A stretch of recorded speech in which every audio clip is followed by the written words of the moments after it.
He was born in Venezuela. What was Venezuela like in the 80s?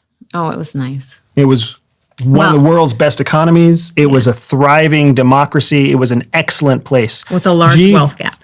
Jihi's parents, her father, we came from a wealthy family, a wealthy Venezuelan family. That's how they moved to Japan.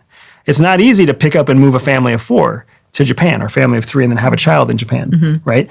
All of that wealth that they had in 1980 when Jihi was born was gone in 1989. Just a few years later. Yeah, I think 80, 85 maybe. 5 years. And Venezuela went from being one of the most successful, thriving democracies with a strong economy. It went from that to what it is now. There is no shaking that reality from Jihi or from her family. So if there's anybody in the United States right now who is acutely aware of how fast everything can go sour, it's my wife. And that's why what I certainly find is this uncompromising commitment to moving, in large part because you can't wed yourself to any one system unless you want to be post-CIA beliefs. So when I worked with refugees, that was my first big turning point, that humans can be really nasty. Like, I grew up Buddhist, and so it was always like, humans have the potential to be amazing. And I agree, that's true. But when I worked with refugees, I realized that humans can be horrible.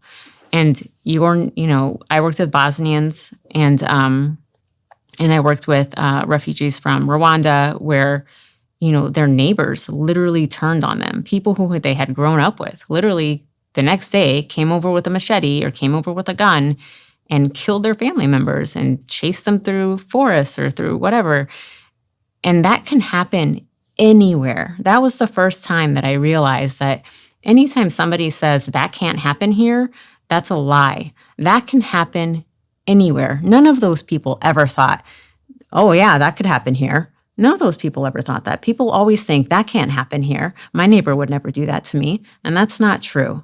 And then when I worked for CIA, that compounded the sense of like, the world behind the scenes is a dangerous place. And you can't fully, I sound horrible saying these things, you can't fully trust anybody. I mean, the reason I'm with Andy is because I trust Andy 100%. But he might be the only person that I trust everything that comes out of his mouth. Yeah, you only trust me like 98%. Well, yeah, but I know I can get that other 2% out of you. That's why.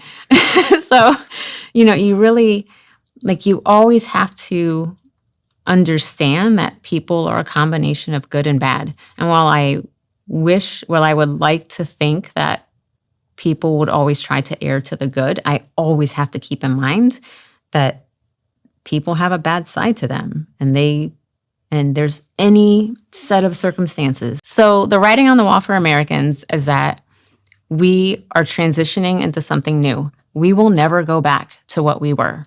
And so you either need to be a part of creating the new America, or you need to start thinking about where else you're going to go. Because the America we knew before no longer exists, and it will never come back. This is new America now. So you either take part in it or you leave.